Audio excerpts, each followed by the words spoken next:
Hello student, कैसे हैं आप। नेक्सस एजुकेशन पॉइंट में आपका स्वागत है। हम हाजिर एक नई वीडियो के साथ। आज हम बात करेंगे BA programme third year 5th semester की पॉलिटिकल साइंस टॉपिक के विकास प्रशासन की अवधारणा। विकास प्रशासन की अवधारणा की संपूर्ण जानकारी के लिए हमारी इस वीडियो को लास्ट तक देखिए। अगर आपने अभी तक हमारे चैनल को सब्सक्राइब नहीं किया तो हमारे चैनल को सब्सक्राइब करें, बेल आइकन जरूर बजाएं ताकि हमारी आने वाली वीडियो का नोटिफिकेशन आपको आसानी से मिल सके। चलिए बात करते हैं विकास प्रशासन किसे कहते हैं। विकास प्रशासन की अवधारणा वास्तव में हाल ही में उत्पन्न हुई है।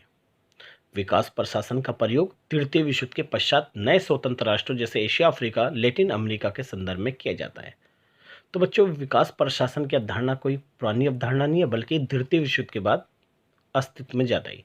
विकास प्रशासन में द्वितीय विश्व से पहले पश्चिमी देशों में अपनाया तो जा रहा था, लेकिन विकास प्रशासन की तरफ बिल्कुल भी ध्यान नहीं दिया जा रहा था। इसका महत्व बिल्कुल नहीं था। लेकिन द्वितीय विश्व युद्ध के बाद जब एशिया और अफ्रीका के देश विकास की तरफ अग्रसर हुआ और विकास योजनाओं को लागू करने लगे, तो जब वो विकास की तरफ आगे बढ़े एशिया और अफ्रीका के देश, तो इसका ध्यान पश्चिमी देशों में भी जाने लगा। अमेरिका जैसे देश विकास प्रशासन को महत्व देने लगे।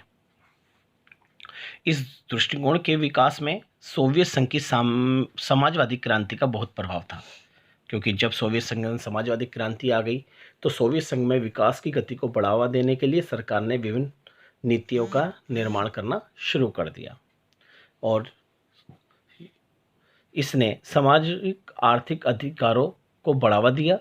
समाजवादी नीतियों के प्रति उत्तर में उदारवादियों ने बाजार तथा राज्य संबंधों में अपने सिद्धांत को संशोधित किया।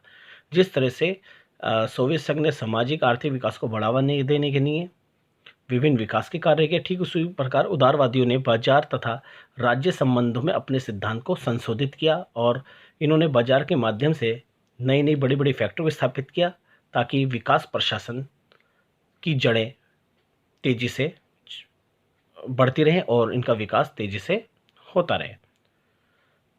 इस अवधारणा ने सार्वजनिक नौकरशाही के विकासात्मक लक्ष्यों को पूरा करने का अवसर दिया। विकास प्रशासन की परिकल्पना कार्योन्मुखी और विकास योजना कार्यान्वयन लागू करने की रणनीति का कार्यक्रम है, क्योंकि विकास प्रशासन के अंदर इसका जो रूप है वो कार्योन्मुखी है, यानी विभिन्न कार्यों की विभिन्न योजनाएं और विकास योजना को लागू करना इसका एक प्रमुख अंग पाया जाता है, क्योंकि विकास योजना नई नई योजनाएं बनाने और उनको लागू करने से मानी जाती है। विकास प्रशासन की उत्पत्ति। द्वितीय विश्व युद्ध के पहले विकास प्रशासन की अवधारणा का कोई अस्तित्व नहीं था। भारत के विद्वान प्रोफेसर वी.एल. गोस्वामी ने अपने शोध पत्र, यानी इनका जो शोध पत्र है वो है the structure of development administration, में विकास प्रशासन शब्द का प्रयोग किया। बाद के दशक में पश्चिमी विद्वानों ने, विशेष रूप से अमेरिकियों ने, इस अवधारणा का विकास किया। इस तरह से विकास प्रशासन की उत्पत्ति हुई। विकास प्रशासन की अवधारणा 1960 के दशक में विकास प्रशासन लोक प्रशासन की एक शाखा के रूप में उभरा, क्योंकि लोक प्रशासन विकास योजनाओं को बढ़ावा देती है, इसलिए लोक प्रशासन की एक शाखा विकास प्रशासन को मानी जाती है, जिससे में कि सामाजिक आर्थिक परिवर्तन के लिए आर्थिक नियोजन में राज्य की मशीनरी, विशेषकर नौकरशाही शामिल थी। क्योंकि लोक प्रशासन नौकरशाही के माध्यम से सामाजिक आर्थिक परिवर्तन के लिए विभिन्न विकास योजनाएं लागू करती थी, जो कि विकास प्रशासन के नाम से जानी जाती है। ये विकास योजनाओं, कार्यक्रमों और विकास के उद्देश्य मौजूदा एवं नए संसाधनों को जुटाने तथा विकास के लक्ष्यों को प्राप्त करने के लिए उपयुक्त कौशल के संवर्धन के कार्य हेतु अधिक चिंतित रहती थी। और लोक प्रशासन एक विकास प्रशासन के रूप में कार्य करता है। द्वितीय विश्व युद्ध के बाद विकास प्रशासन की पृष्ठभूमि का विकास। अब देखते हैं द्वितीय विश्व युद्ध के बाद विकास प्रशासन किस रूप में, किस प्रतिमान के रूप में विकसित हुआ। पहला इसका विकास प्रतिमान है। द्वितीय विश्व युद्ध के बाद युद्धग्रस्त यूरोप के पुनर्निर्माण के संदर्भ में सामाजिक आर्थिक विकास कार्यक्रमों के रूप में मार्शल योजना को लागू करने तथा एशिया, अफ्रीका, लैटिन अमेरिका के इन नव स्वतंत्र देशों में विकास कार्यक्रमों के शुभारंभ के लिए विकास शब्द ने गति प्राप्त की।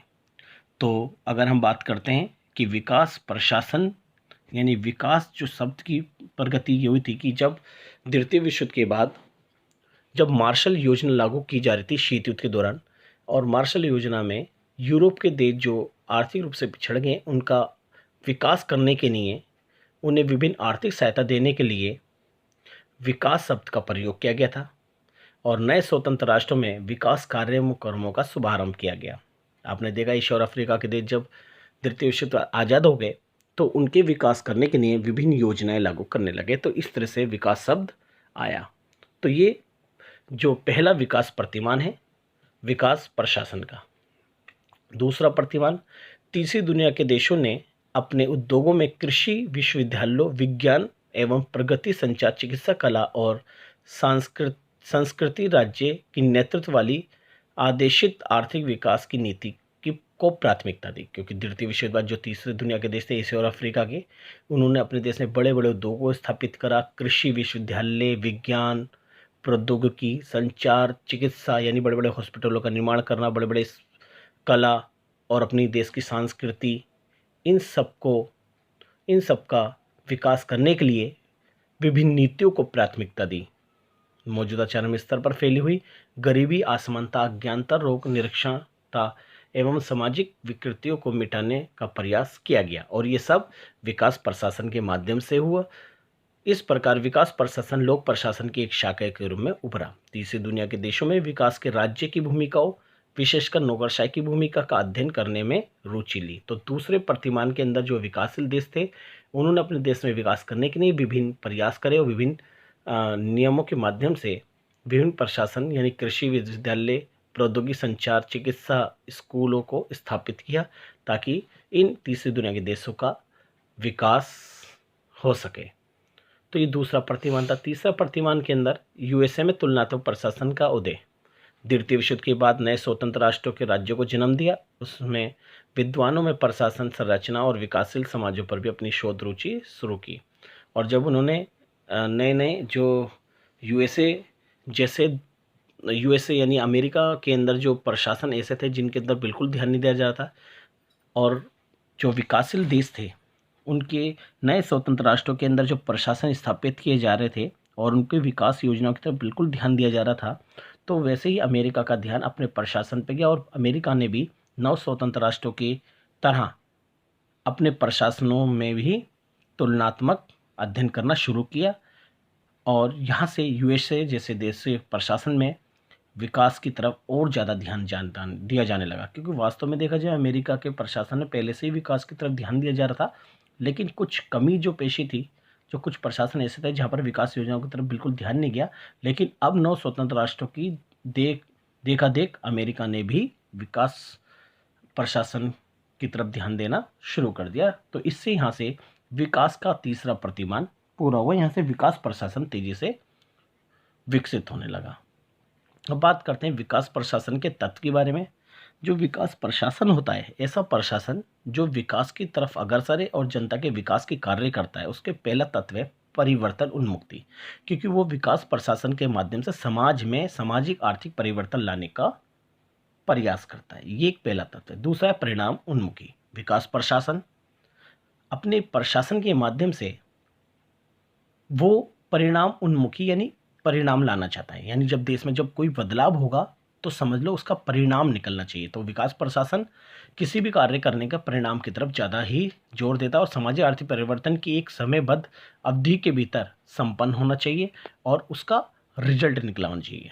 यानी विकास प्रशासन जो भी सामाजिक आर्थिक क्रियाएं करता है उसका परिणाम ज़रूर निकालता है। नेक्स्ट है निष्ठा, समर्पण और संचार। निष्ठा और समर्पण के साथ साथ समाज में बदलाव की ओर ले जाना चाहिए और लोक प्रशासन निष्ठा, समर्पण और संचार के माध्यम से समाज में बदलाव लाता है। लोग इसका नेक्स्ट तत्व है ग्राहक उन्मुखी। विकास प्रशासन ग्राहकों, नागरिकों की आकांक्षाओं को पूरा करता है और उदाहरण के लिए जैसे विशेष क्षेत्र में रहने वाले लोग।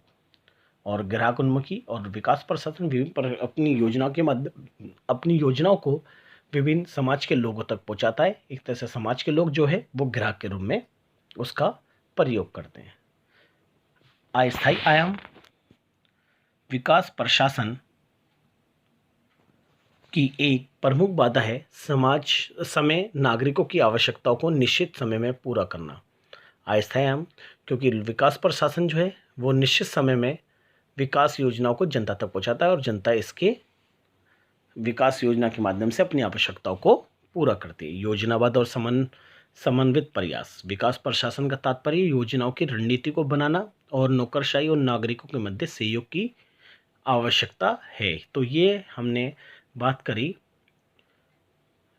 विकास प्रशासन की। इसका एक तत्व है लक्ष्योन्मुखी प्रशासन। विकास प्रशासन का लक्ष्य सामाजिक परिवर्तन और आर्थिक परिवर्तन होना चाहिए। तो इसको आप बहुत अच्छे से टॉपिक को कर लीजिएगा। हमने इसके अंदर विकास प्रशासन के विकास के चरण पढ़े और इसके तत्व के बारे में बात करी। मोस्ट इम्पोर्टेंट टॉपिक है। अगर आपने अभी तक हमारे चैनल को सब्सक्राइब नहीं किया तो हमारे चैनल को सब्सक्राइब करें, बेल आइकन जरूर बजाएं, लाइक कमेंट शेयर करना ना भूलें।